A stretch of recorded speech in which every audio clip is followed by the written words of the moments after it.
Welcome to the Last Life Ever podcast. My name is Jeffrey Holst, and that's Jillian Sidoti over there. Hi, everyone. Thank you so much for joining us today. Today, we have a very special guest, Rob Roswell, who wrote an incredible book, which you kind of saw. I'm going to show it to you again. Addicted to Life, How I Went from Homeless to Extraordinary Success and Happiness in a Short Period of Time. I saw Rob did this like slideshow or, photo collage of all the mug shots from all the times he's been arrested. And he talked about how he now owns multiple businesses. And I just thought, all right, I gotta see what's doing here. So Jeff, if you don't have anything further to say, I'd like to get Rob on the show. That sounds like a great idea. Let's do that. All right, everybody. So just stay around and we'll be talking to Rob Roswell. Help me, my brother, can you lend me a hand as I walk through this land of confusion? If we give to each other, then there's nothing to take. Let's live life for the moment before it slips away.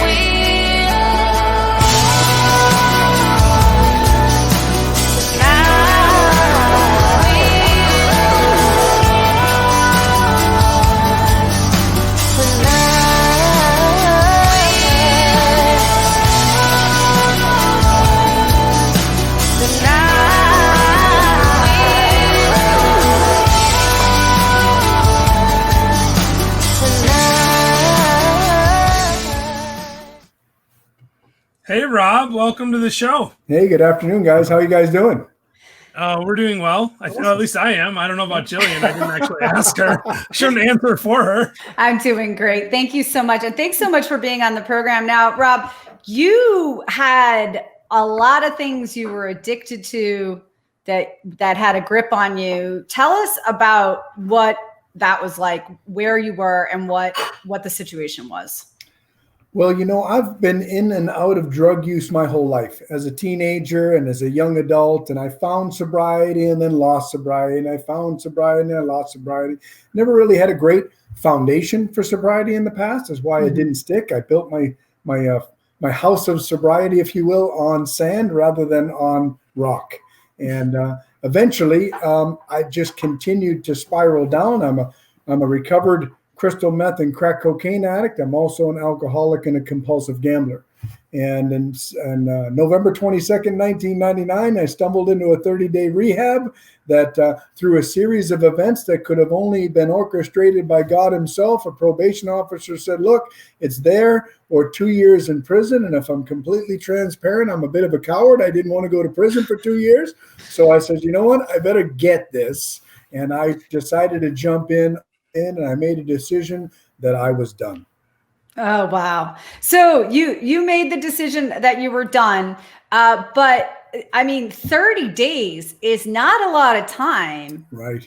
To get sober those are a lot of addictions and some really serious ones. We're not talking about being to like that. You couldn't think of anything else to be addicted to? That was all that you could come up with? I left cigarettes out. I did drop those 2 years after my sobriety date. Yes. Yeah. I'll tell you, I even had to struggle, fortunately, and hopefully never do with any of those other addictions, but cigarettes were terrible to quit. Hard. It took me a number of tries and now about a decade off of cigarettes, actually almost 12 years now. So, but yeah, it could be a lot worse, but man, that was hard. That was a tough one. That's a tough one. One of the toughest things I've ever quit is cigarettes. Yes. Wow. I was just about to say it probably wasn't as hard as, crack, but apparently, apparently it was tough. Yeah. So you were 34 when you said, I am going to be done. I'm just done. And that was the foundation. Actually, I'm going to show the book again real quick here. That was the foundation to your 8-step program. right? To become addicted to life. And what I found really interesting about the book, and what I want to say to all of you out there who, are thinking, well, this is just about a drug addict turning his life around, but we haven't even gotten to the best parts yet. Just exactly how Rob did turn around his life. And first of all, I find it extraordinary that you turned your life around after a lifetime of addiction. I mean, you were 34, you weren't 18 when you got sober. So you were well into adulthood when you finally got sober, and you did it within 30 days, which to me is extraordinary. Like if I would look at that situation and think there was a lot of lost hope at that time. But you don't write, this book is not written for the drug addict. It's written really for the person who's living a mediocre life and isn't taking the time to get to the next level, is getting complacent and satisfied or dissatisfied, if you will, in that mediocre life. And so you really wrote this book about how to really achieve out from mediocrity to something greater. And the point being, like, if I'm a drug addict, I can do it. You can do it too. So the first thing you say is to be done. So tell us about that step of number one, be done. Well, if someone comes to me and we're talking recovery and they say, look, Rob, I need your help. I need a sponsor. I want to get going in recovery. Or for that matter, I want to get going in real estate. I want to start investing in real estate. What first steps do I take? My question to the recovering addict or the addict that wants to recover is, are you done? Are you done living the way that you've been living? Are you done with the self-inflicted demoralization that we all go through as addicts? Because until you're done, until you're really done, nobody can help you, right? When I talk, anybody that's been addicted or been an addict that's gone through a 12-step program, or maybe hasn't but got recovery somehow, will relate to this. Is no matter how many tears are shed by our loved ones, no matter how many times they're on their knees begging us not to leave that house one more time, that doesn't matter if we're not done. So you've got to be done. And if you're somebody that wants to get into real estate, that's working 12 hours a day, 50 hours a week for somebody else, and you aren't done with settling for what somebody else says is your value, then you're not going to take any action and do anything with that either, are you? No. What a great point. So then you ended up, so what was your point? You said, I'm done. You moved on, you became sober, and then you came to your second step of you became uncomfortable and you took action. Can you tell people what does it really mean to be uncomfortable? We know what your uncomfortable was, right. Because here's the other thing too that I found fascinating about the book. You were $40,000 in debt with the IRS. I don't even know how a drug addict ends up with a tax bill that big.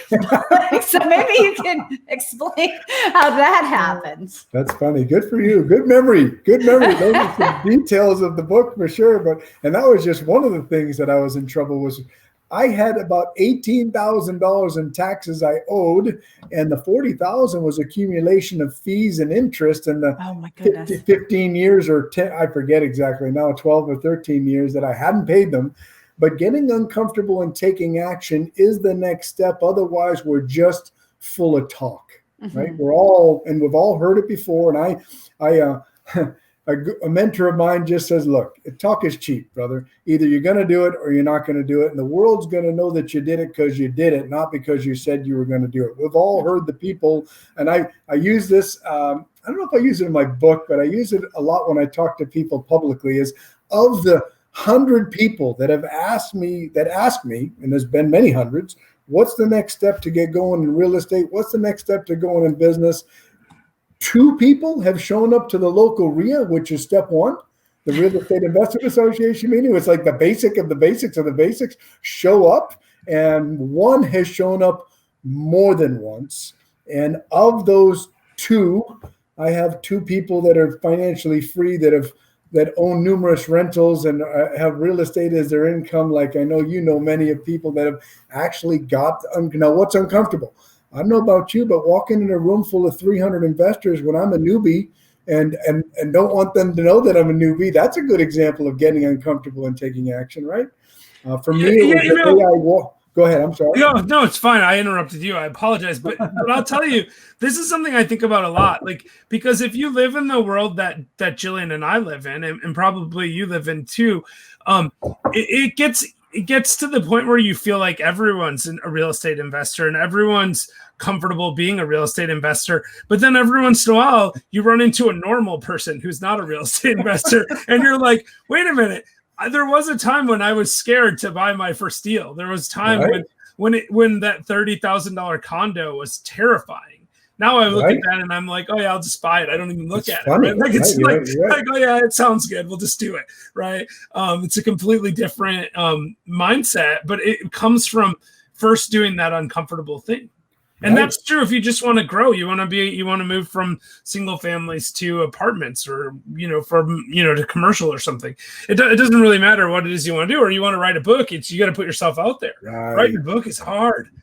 Absolutely. It's really hard. Putting your story out there. It's very uncomfortable. But I picked up my notes because I don't want to start on that. Like, you're talking about taking action, but the one thing you actually talked about, I think, moving up to this in the book, I went back because I made notes in the book. That's kind of why I have a good memory. But one of the notes you made was you talked about one of your mentors was Jim Rohn. And one of the quotes you used was, you have to work harder on yourself than you do on your job. So I would see, going to a real estate investing meeting as working to a certain extent on your job. So how do we work on ourselves first? What's the first step do you think one needs to take in order to get to this step? Great question. So what's 5 years from now look like, and how am I going to make my future self happy with my present self, that I did something that bridged the gap in between now and that 5-year mark from now? And if I don't sit down and make a plan, which is the bridge, by the way, the only bridge between me and where I want to be is a written plan, right? Once I sit down, I write that plan. Now the get uncomfortable and take action takes place, right? Right. Okay. Very good. So we're going to get uncomfortable. We're going to take action. We're going to work on ourselves, but we're also going to work on our job. And so taking action could be a variety of things. And the book, what you do to take action, actually you do a ton of stuff, because you get at it, you get out of rehab, you start working at an auto body or an auto repair shop. Yep. And then after you start working at the auto repair shop, you just are throwing money at your pre-existing problems, the fines, the penalties, all that stuff. Cleaning up our past. That's right. And getting an apartment. And then you talked about, and this to me was really where you got uncomfortable, moving from Arizona to California. Right. Tell us about that. Well, I got a phone call from my father, and I would visit my father in San Diego. I worked and managed an auto repair shop in Arizona. And when I would visit my dad, he would tell me about this auto repair shop owner that was an acquaintance, kind of a friend, but more of an acquaintance, that he would go there to get his smogs done. My father was a metal fab auto repair guy as well. He just didn't do smogs. And the guy would always bleed on him as to how his exit strategy, which was his 5 sons to run the business and pay him rent and buy the business from him, wasn't coming together. And I told my dad, look, you need to let him know that your son does this. And I was just starting to earn credibility with my dad. I was only 2 and 3 and 4 years sober, and he had put his trust in me numerous times, and I had let him down many, many times in the past. So for him to even say those words to this acquaintance wasn't happening in the beginning, believe me, no matter how many times I reminded him. But after 4 years, 3 to 4 years, my dad said to him, hey, my son does this, and if you're interested in selling because your exit strategy is not coming together as you had planned, let me know. And my son's interested in buying. And, which leads us into after creating the wave of momentum, which is step number 3. Step number 4 is prepare now for what's coming. You don't know what's coming, but if you're working on yourself and preparing, we've all heard that phrase that success is where opportunity meets preparation, right? So we're preparing for luck, right? Luck is that's what some people call luck. That's what it is. Luck is where preparation meets opportunity, right? Yeah. We've all been lucky because we took the time to work on ourselves and that opportunity came along, right? And by the way, luck is laboring under correct knowledge, in case anybody ever asks. Oh my goodness. I'll labor myself on over to the gas station to buy myself a lotto ticket, hopefully. Yeah, right. I'll have the correct knowledge of what numbers to play. Right. But talk about, if you would, talk about how do you create a wave of momentum and what is it? So we talked about getting uncomfortable and taking action. A wave of momentum is nothing more than stacked actions, right?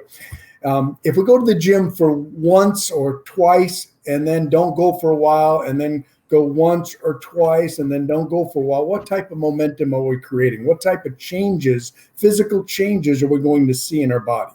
The answer is none, right? We all know that, right? Although if we keep that wave of momentum going the other way and we keep going to McDonald's and all that junk food, we know what type of momentum that's going to create, and it's not positive, right? So the wave of momentum says, I'm going to go to the gym 5 days a week, 4 days a week, whatever that is. Everybody's different. And I'm going to put it on my calendar. And I'm going to make it a priority. I'm going to go to those real estate classes. I'm going to take that, 10 grand, 20 grand. For me, it was 27 grand in my first real estate class, which quite frankly, I know I'm going to shock some people, but that's a drop in a bucket for what I've paid in education along the way since then. But back then, it took 4 credit cards to come up with that 27 grand. And I took it seriously and I started creating that. I wasn't letting that money go down the tubes like a lot of people do and take that course and put it up on the shelf and don't do anything with it.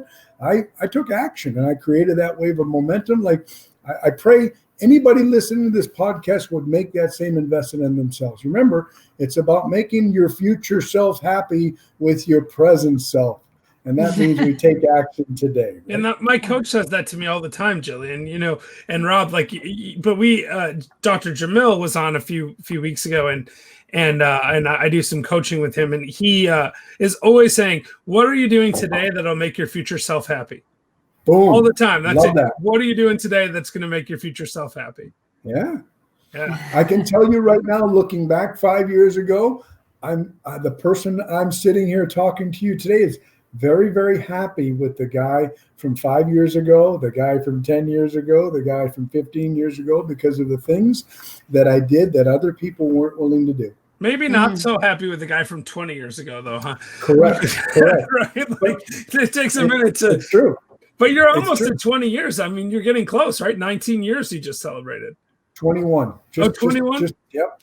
You can't do math. It's 1999. Isn't it 2018 right now? Don't all wish. That would predict the future. 21 years. It's amazing. That is amazing. It really is. I mean, every day is amazing.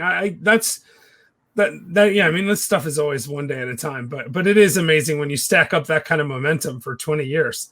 No kidding. Crazy. Yeah, it's great. So what's the next step? What comes after the momentum?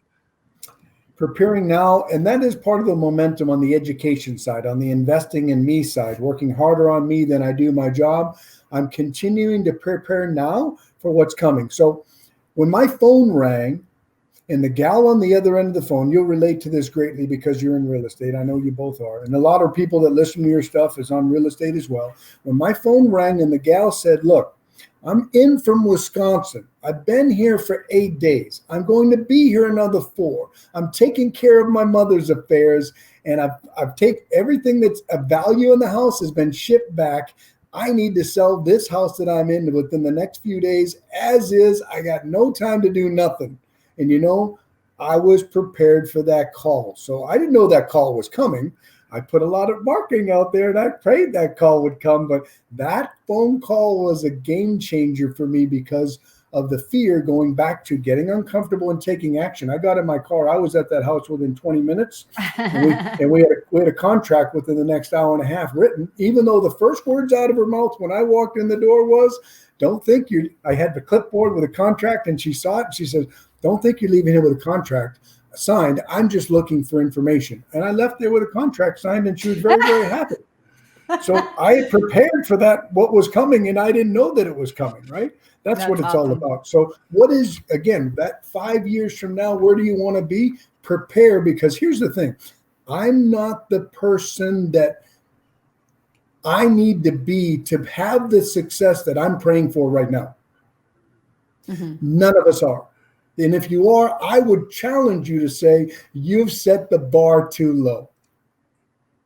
Yeah, I know. If you're not striving for something if you're striving for something you can already do, then you're not really working on yourself, right? You're just doing what you're already able to do. It's like setting a goal to buy a car I can already afford. As an example. And I'm not a material guy, but that's an example anybody can relate to. If I can already go and buy that car, then setting a goal that I can't have it until I've achieved this, that's a different story, right?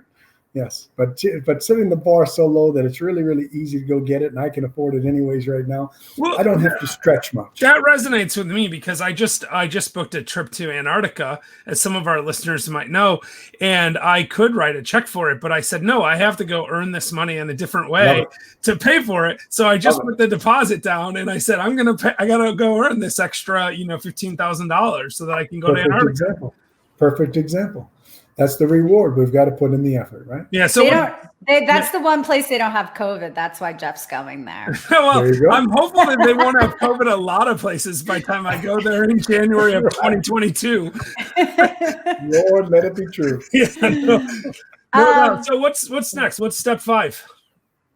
You got to be open to the unexpected, such as when the phone call from my father came a few years after I had mentioned to him about that auto repair shop owner, and me being an owner that's interested, my phone rang and my father said he's ready. And I'm at work and I'm in the middle of a hustle and bustle busy day, and I'm like, who's ready? What are you talking about? And he said, Sterling, the owner of the auto repair shop I told you about, is ready. He wants to sell. And the phone call came to me roughly December the 2nd. And he said, there's only one catch.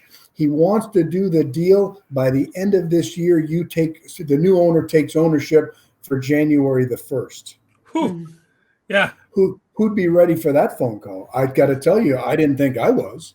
Yeah. But I will tell you, on January the 2nd, I was standing in that auto repair shop accepting my first client being checked in, with my wife sitting beside me, and we had moved to San Diego by then.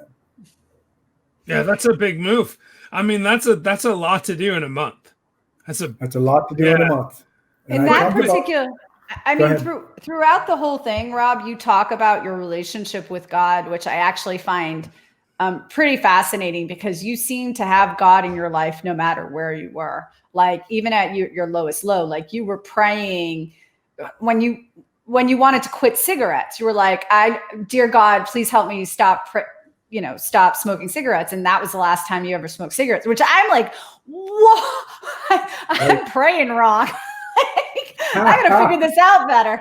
But that particular chapter, when you moved, you said that was like somewhat, I don't want to say challenging to your relationship or to your marriage, but after everything you had been through, I found that crazy, because your wife had been there when you were at rock bottom, when you were addicted to crack, when you were addicted to crystal meth, and coming to bail you out of jail, and she'd even gotten in trouble herself from your escapades. Right. And this was the part that was challenging to your marriage. I guess that's kind of a part of step 6, right? Won't always feel like you're winning. Talk about that a little bit. Good for you. Chapter 6 talks about the troubles in my marriage, because no matter how much success we were having in other areas of our life, what came back to haunt me was the undealt with relational issues that we had while I was still drinking and drugging. And people feel like if I ignore that, that'll go away. And we all know that never happens, right? It's all about leaders have to confront. Those things need to be addressed. One of the most painful periods of my life was going through the counseling that was necessary to rebuild our marriage. It's one of the best things I ever did, but certainly not one of the most friendliest and not the most welcomed. But I sure am glad that I can honestly tell you today, I am jump up and click my heels together in love with my wife, and our relationship is one of the best marriages that I know of. And I don't just say that for this podcast. That comes straight from my heart. Oh, that's awesome. That's awesome. So you won't always feel like you're winning. I can tell you, I think 2020 is a bell ringer for a lot of people, right? Like, oh, I'm not always supposed to feel like I'm winning. Right. All right. So number 7, you must understand the law of exposure. What does this mean? That's an easy one. The law of exposure says what I expose myself to, I shall become. It's why people in Massachusetts say "Park the car in the Harvard yard." It's why people in Texas say "y'all." It's why a lot of people have the same occupation as their dad or their mom. It's because we've been exposed to that our entire life. And you will become whatever you're around, good, bad, or otherwise. And that's why it's so important. The books we read, the people we meet, the seminars we attend, the CDs. I know I'm preaching to the choir with the two of you, and that's why you've had the success in your life, and you can relate to that. But the law of exposure says, show me your friends, I'll show you your future. Oh, wow. Show me your friends. I'm going to have to hang out with you more, Jillian. I don't know about that. I read Rob's book and I thought I have to hang out with this guy more. That's what I meant. I got to hang out with Rob more. You're out. Rob's my new co-host. Whoa. He's got 8 steps. And the final step, you won't do it alone. Right. You show me somebody that has themselves as a coach, and I will show you a coach that has a fool for a client, right? The bottom line is nobody's going. I have coaches in many areas, even today. Some of it has my business. Some of it is industry specific for my business, which happens to be auto repair. Some of it happens to be non-industry specific at the helicopter level. Some of it is wealth related. Some of it is spiritual related. I have numerous coaches. And once you get to the level where you can afford that, that's not an expense. That's an investment. Remember, the most precious thing that I can do is make sure that I'm becoming that guy that can handle the success that this guy is praying for. Right. Yeah, that's fantastic. That's actually very similar to what I was saying the other day, Jillian, when we were talking about goal setting. And I said, it's not about the goal itself. It's about becoming the person that can achieve the goal. Right. And that's, I mean, I stole it from someone else, so I'm not going to claim brilliance on it. But I mean, I really think that's true. And the thing about coaching is, I actually been really resistant to coaching, and Jillian had to kind of beat me over the head with a bat to get me to. I got angry. I got angry at him. So mad at me. I'm never going to speak to you again if you don't do this type of thing.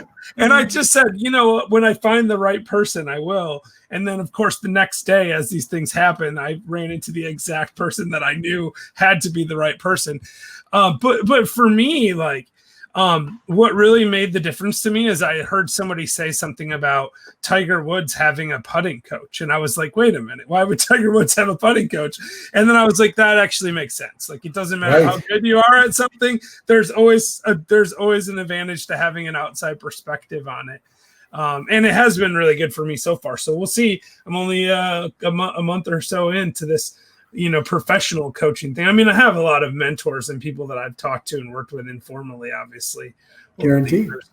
But you can't do it on your own. That last point is exactly right. There's no way you can do it on your own. And in the beginning, it's leaps and bounds. In other words, you will learn something new and it just catapults us yards down the field. But the reality is nowadays there's still some of those, but those are fewer and far between. What happens more often is that little smidgen, and sometimes it's millimeters, but it's a life changer because of the level you're now at, right? I just want to tell everybody I have one last question for Rob, but before I let him go, I want you to get his book, Addicted to Life, How I Went from Homeless to Extraordinary Success and Happiness in a Short Period of Time.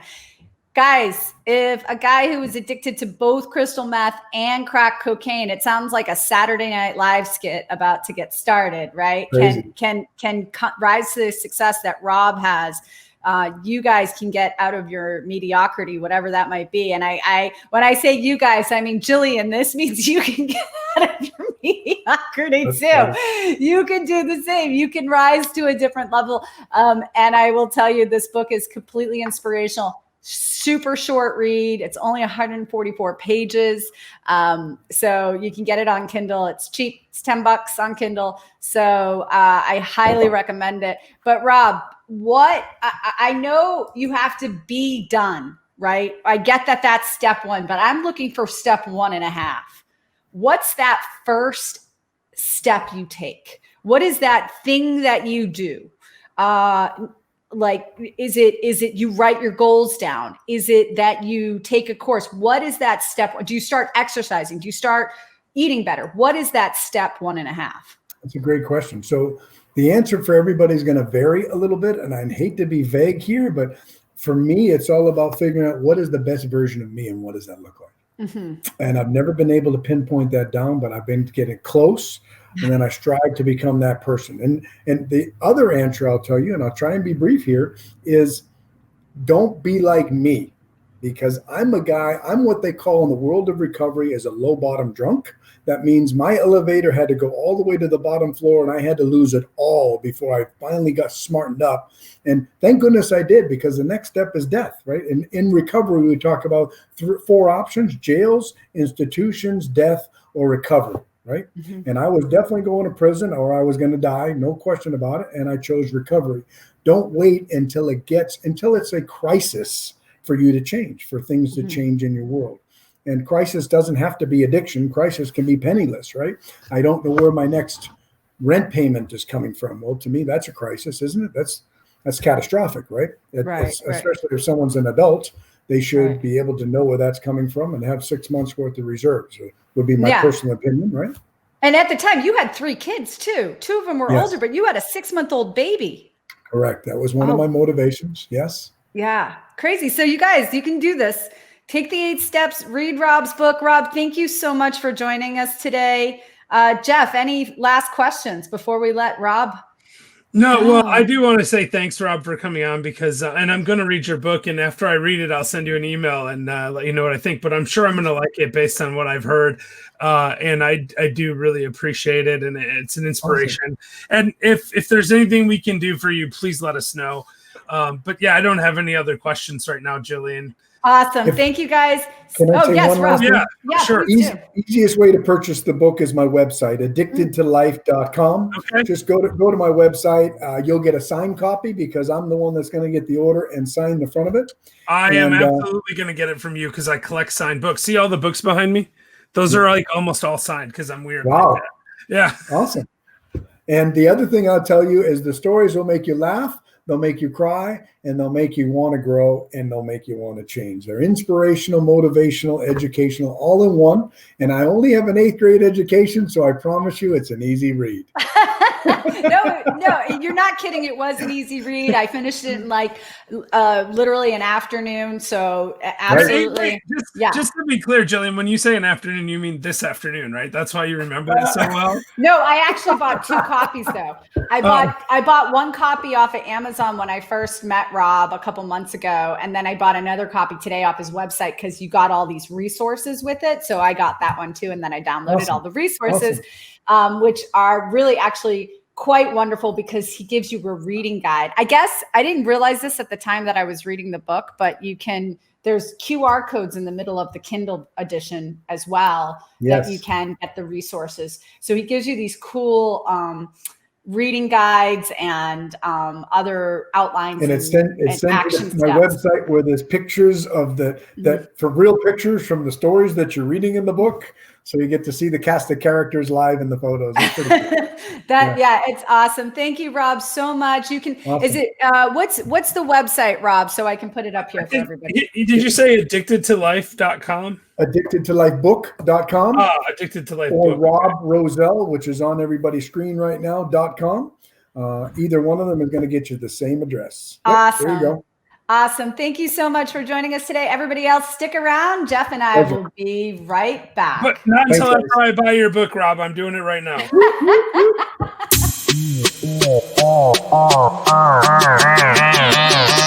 Go!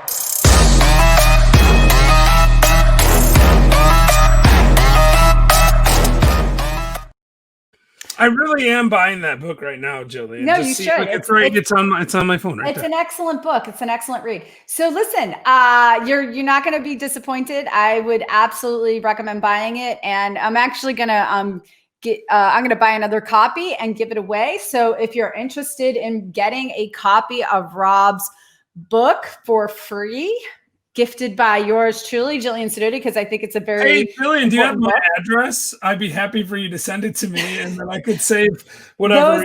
Those who are employed by the Last Life Ever podcast do not qualify for wait, this I have a job contest. now? Wait, so I get money from the podcast? That's even better. Like, I didn't realize I was employed. Although it does kind of ruin my brand when I tell people I'm retired. Like if I tell people I'm retired and then I have a job, that just doesn't work right. I don't know. So. Have you been telling people you're retired? Oh yeah, mostly just my dad because it bugs him. My dad, so like my dad sold his company and I worked for him, right? And he sold his company on a Monday, and on Friday I told him I was retiring and I stopped going to work, and he sold the company on Monday, right? And I've never had a job since, so I always tell him I retired 3 days before him. Oh. And it just bothers him? It does, kind of, yeah. Hopefully he's not watching right now.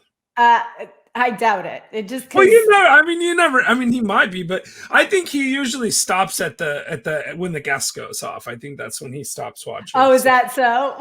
Yeah. Except for the one time your dad was involved in anything Last Life Ever, I couldn't have seen a man more bored. That's that might actually be true. But that's just because you're really boring. All right. Enough of that. How awesome is Rob, though? Let's talk about our guest. Pretty awesome. I just finished buying his book, though, so hopefully he's got notice of that and he's already writing out, all of his thoughts about how great I am on the cover of the book or whatever. The next book is going to be Addicted to Life 2 with Jeff and Rob. I don't know if you know that or not. Like, we're writing a book together. Yeah. I mean, I've known him for so long. We're like this. So Jillian, what else you got going on this week? I'm actually going to be done. I'm going to start with step 1 and be done. I feel like, and we've talked about this I'm certainly not addicted to crystal meth or crack cocaine. Well, I hope not. I'm having real issues if one of my partners is addicted to crystal meth. I mean, listen, I would try to get you help. You're so sweet. I would, but I would prefer not to have to go down that route. So this week I am going to be done because I feel like I've been complacent. Not this week. You're done now. You're done right now. I'm done now. I'm done now. But you asked me what the week was going to look like, and that's part of the week. Start with that. Yeah, and I'm going to be done because what was I feel step like 2 again? Step 2. Well, we have them right momentum, here. right? Like you got to. No, you got to get uncomfortable. Oh, get uncomfortable. Oh, yeah. I think I've already gotten uncomfortable, which is why I'm going to be done. And yeah, you're probably already done. I mean, I've been talking to you enough about this. I think you've already gotten through step 1. You're probably on step 3 right now. You're just starting to create a wave of momentum. That's what I'm just starting to create the wave of momentum. That's where you're at right now. Yeah. I mean, listen, you're done. I mean, you got rid of your law firm. You're done. I did get rid of my law firm. That's amazing. Like, I mean, that's a huge step. That's uncomfortable too. It's got to be uncomfortable. I remember when I got rid of my law firm. I mean, man, I feel like sometimes we have way too similar of a life, but like that was uncomfortable. Right? Like that's how I made my money. That's my life, right? That's what I went to school for. And now I'm not doing it anymore. I will say this. I have had a hard time letting go. At the same time, I'm incredibly complacent with doing nothing. That's another issue, right? I mean, it is tough. Yeah. But you know who told us that happened to? And I heard her loud and clear when she said this, Ita. She did say that, didn't she? We interviewed Ita Emanuel, and I can't remember her last name. Marzotto. Yeah, and Ida, if you're watching, I apologize if I pronounced your name wrong. Yeah. But she's a fascinating lady. So the short version of it is, and you guys can all go back and listen to that interview or watch the interview, whichever's better for you. But Ita, I met when I was in Tanzania this year, before the pandemic was a big thing and we couldn't travel. And Ita is she runs ultra races, like 400 kilometer long races, and not just runs them, she wins them, she places in them. She's one of the best people at that particular thing in the world. And the crazy part about it is she didn't start doing it until she was 50. Yeah. But one of the things she said was when she sold her business, I mean, it was just like I could hear her, like she was like getting inside my head. She said she was just burnt out from her business, and she decided to sell it, and she sold it. And after she sold it, she was somewhat lost. Now, I'm not so much lost, I'm just complacent. Yet at the same time, I'm having a hard time letting go of it, which all doesn't make a lot of sense. Oh, it makes a lot of sense. It's a big part of your life. It's hard to move forward, and you'll get there. Like you have to work through it. I mean, you just have to work through it. Yeah. Yeah. But I've been doing a lot of binge watching on Netflix. Well, there's always Amazing Race. No, I'm gonna really stop doing that. I'm now uncomfortable enough that I'm gonna take action, and I'm gonna. But watching Amazing Race is taking action. It's preparing for our future appearance on Amazing Race. No. Like in case anyone from Amazing Race is watching, Jillian and I want to be on, so you guys can just give us a call.